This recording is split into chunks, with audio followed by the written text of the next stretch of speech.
Thank you for the opportunity to talk about an extremely sensitive topic that has been the subject of much debate over the last 2 years. In fact, it was just 2 months ago that the Minister of Trade and Industry and Competition, Mr. Ibrahim Patel, on the 18th of May, released an explanatory memorandum and practice note on broad-based ownership structures, including employee ownership schemes, saying that indeed these structures align with government policy to promote broad-based ownership. And he acknowledged that significant differences of opinion had existed between what the government, the DTIC had intended versus the regulators, the BE Commission, regarding the legitimacy of collective ownership schemes.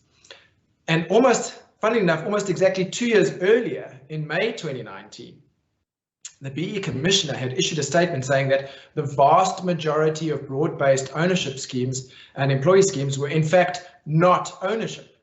Now, noting that evergreen schemes in which employees participate as beneficiaries and never receive a vested shareholding in the company was actually fronting schemes from the Commissioner's perspective. So while this explanatory memorandum that the DTIC puts this matter to bed and makes it clear that evergreen schemes which provide perpetual benefit to workers and similar sort of non-traditional forms of collective ownership actually do satisfy the BE ownership provisions, but furthermore are seen as an important policy tool for broad-based empowerment, and in his words, the Minister's words, can contribute to the improved industrial relations in South Africa, making empowerment more sustainable. It was actually this statement that I found most fascinating. The question that jumped to my mind, and has been a fascination ever since the first employee structure that I implemented back in 2007 when the codes were first enacted, was this: does employee ownership result in better performing companies? And if so, to what extent, and how do employees actually benefit? Minister Patel mentioned that there are currently some 50 companies in South Africa that have implemented some form of employee ownership structure that benefits some 230,000 employees. And that sounds really impressive. 230,000 employees, however, represents just 1.5% of South Africa's 15 million workers. This statistic also ignores all the private companies whose data is not in the public domain, and really where some of the, let's call it, less desirable practices that were targeted by the BE Commissioner takes place. I certainly don't believe we have a complete view of the employee ownership situation in South Africa right now. If we were to look abroad to more mature markets like the UK, where over 2 million workers, about 7% of their workforce, and in the USA, where it estimates that around 1 out of 12 employees, or 8.3% of the workforce, participate in employee share or ownership or stock ownership plans. This is more than 5 times the participation of employees in South Africa. The USA is also a much richer data set regarding the performance of employee-owned companies. And in over 100 studies with some 56,000 companies, it has shown that companies with ESOPs significantly outperform companies that do not offer employee stock ownership. Some of the areas where superior performance is stated is in areas like productivity, being 4 or 5% more effective in employee-owned companies, higher sales growth, higher sales per employee. And the most important one, I think, in a recent study was that they found that the negative impact of the pandemic on businesses where employees were part of the ownership of the company is significantly lower. In fact, employee-owned companies were generally more optimistic about their survival and return to normal than others. And in looking at the bankruptcy notice, they found that employee-owned companies were less than half as likely to go under compared with non-employee-owned companies. It seems that this resilience of companies is linked in part to the perceived stability that employees feel when being part of the ownership of the company in which they work. So with all this apparent evidence of the better performance of employee-owned companies in other countries, why are South African employees 5 times less represented in the ownership of companies where they work? Is this just a factor of economic exclusion policies that the BE has been trying to address, or something else? In fairness, the US has experimented with employee ownership since the 1920s, but in reality, the real momentum for employee ownership only happened in the 1980s when tax legislation made it possible for employees to acquire stock in pre-tax funded structures. In South Africa, the first notable employee participation structure of any substance really occurred in 1987, when Anglo and De Beers implemented a 4% participation of workers in their companies, claiming that over 114,000 employees benefited from the scheme. Depending on your view, some have criticized the scheme as only a tool used by Anglo for its political expedience, and not that it was genuinely intended to benefit workers. But be that as it may, 34 years later, and we've only just concluded the debate on whether ESOPs are in fact ownership, and whether black employees participating in such ownership structures pass on the BE recognition benefits to their companies. This may explain the reticence of many businesses to implement such structures. However, credit must go to those companies that have implemented ESOPs, and in particular, Mr. Patel gave special mention to Coca-Cola, who's just launched its employee ownership structure, which includes board participation for employee representatives. Now that's quite unprecedented. Still, the lessons from the USA and other countries are available to us to learn from, and we can maybe leapfrog the implementation of effective ESOPs in this country. It is clear that there are very particular circumstances in South Africa that may negatively impact the perceived benefits of employee ownership. You know, everyone intrinsically believes that if you have a stake in something, that you're actually likely to feel connected to it and more interested in its success. And this certainly appears to be true for ESOPs in companies that are abroad. But the claims that employee-owned companies outperform their non-employee-owned peers seems to be a common claim that is well accepted, especially when employee engagement, productivity, sales, and subsequent company performance is measured. The caveat, however, is that it appears to be only true in those companies where real participation of employees takes place, specifically the inclusion, or at the very least meaningful input into decision-making in those companies by employees. In studies monitored and reported by the National Center of Employee Ownership, the NCEO in the USA, it noted that there's actually a positive correlation between the growth and performance where companies were participatively managed by employees and the growth rates. In fact, the growth rates increased the more participative employees were in the management of the companies. In South Africa, a number of dynamics exist which may undermine the extent to which ESOPs positively affect the growth and success of their companies. The first such issue is that ESOPs have become synonymous with black economic empowerment and black ownership recognition on the BE scorecards of companies. This implies that most ESOPs are limited to participation by black employees. There are even instances in which black employees are further segregated into gender and age classification, where black women and black youth are more favorable than black men in these structures. Understanding our economic past does explain how these dynamics enter into the construction of South African ESOPs.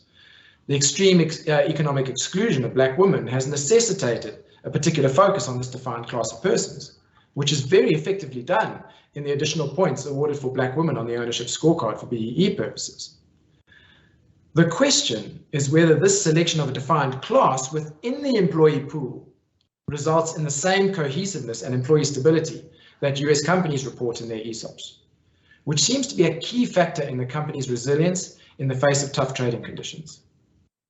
So the first challenge in South African ESOPs is that they distinguish between classes of employees, which may in fact undermine the cohesiveness and therefore the potential positive results enjoyed by South African companies compared with, say, other well-functioning ESOPs in other countries.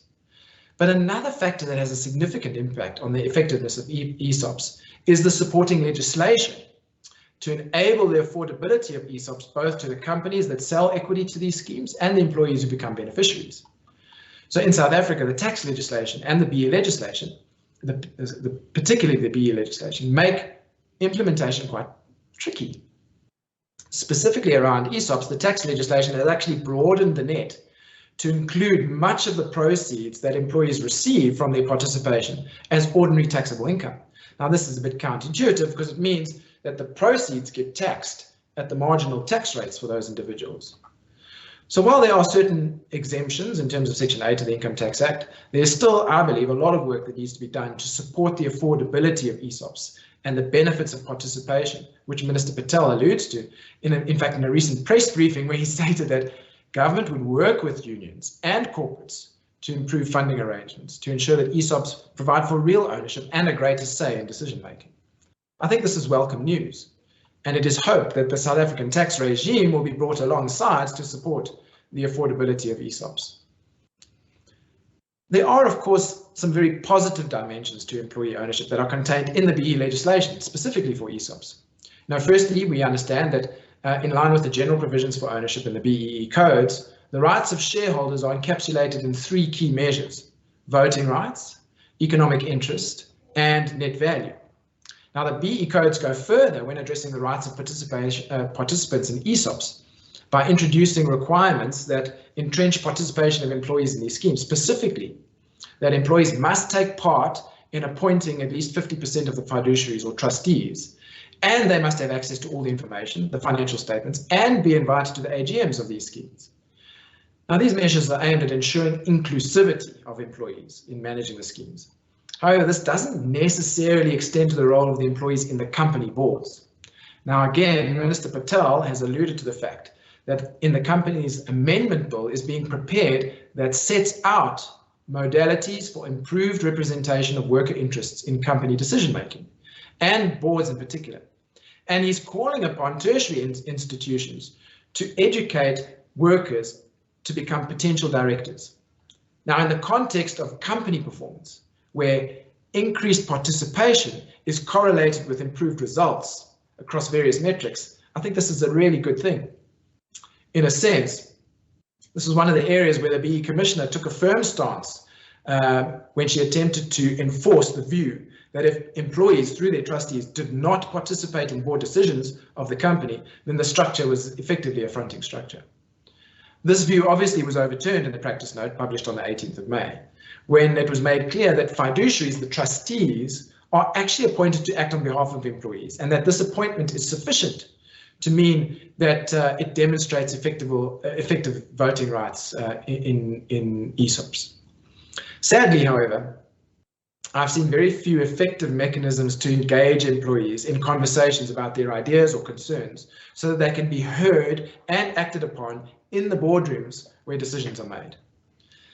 This means that worker rights remain primarily at union and shop steward level, and there still exists tension between unions and companies. It's actually quite interesting that, and I think it's anecdotal, that the growth of ESOPs in the USA coincided with the commensurate decline of representation of workers in unions. So while correlation is not causation, it might be interesting to consider whether there's union resistance to this notion of direct employee ownership in South Africa, if it is seen as a way of company owners trying to get employees on sides versus employee ownership via trade union structures, which could be seen as a mechanism whereby union representatives get a seat at boardroom tables. These are some of the interesting dynamics at play around employee ownership in South Africa. The mechanism to implement ESOPs effectively in South Africa is also affected by the requirements of BEE. As we know, BEE awards points for voting rights, economic interest, and net value. So while voting rights are typically captured in the requirements of the MOI, for instance, and economic interest speaks mainly to the right to receive dividends or distributions of the scheme, the more complex issue relates to net value, which speaks to the capital appreciation of the value of shares held by the scheme and how this value flows through to beneficiaries. Now, the recent practice note seems to go, in my mind, too far in suggesting that if a scheme has no sunset clause, then there is no cause to determine and therefore pay out the net value of a share's worth to beneficiaries when they leave the employ of a company. I believe this to be a fundamental flaw that could actually undermine the effectiveness of ESOPs in South Africa to bring about real wealth creation for employees. Evidence in the US shows that employees who obtain a vested right in the shares of the ESOP typically retire with double the retirement wealth compared with non-participating employees. Now, this is achieved when employees leave or retire from the company and the company buys back the shares from the employee. In the South African practice note, it suggests that evergreen schemes can afford companies all the black ownership points they need, even though the employees merely only have what is commonly referred to as a spes or a hope to participate in the income and capital proceeds of the ESOP. In my mind, this undermines the net value objective of ownership, which accounts for about 8 points on the BE scorecard. I think in practice, it's quite simple to allow for net value to accrue to employees, even in evergreen structures. If one creates a mechanism to measure and pay out the net value, The famous examples are Kumba Iron Ore and Exxaro, for instance, that paid out over 3.6 billion rand to employees in 2011, which demonstrates that net value can and should be paid to employees. This can easily be done by unitizing the shares held by the ESOP and allowing employees to qualify to hold units instead of the actual shares. Treating these units as if they were tradable in the hands of employees is a simple and effective way for employees to enjoy not only the hope of an income, but the hope of capital appreciation and therefore wealth creation by virtue of being a holder of a unit that has value, which when they leave or retire is purchased back from the employee. So the practice note issued on the 18th of May at last puts this debate to bed as to the recognition of ESOPs as legitimate broad-based black ownership schemes. And I believe this will see a rise in the implementation of ESOPs. However, unless the tax regime becomes more supportive, unless proper mechanisms exist to engage workers, and unless, and I think the big one, ESOPs do offer workers the ability to generate capital wealth, it may be quite some time before South African companies can also claim that employee share ownership delivers better performance and greater resilience for the company. So I look forward to seeing many more ESOPs taking up ownership in companies, and hopefully we can learn from other countries and implement best practices that support meaningful economic inclusion for workers. Thank you.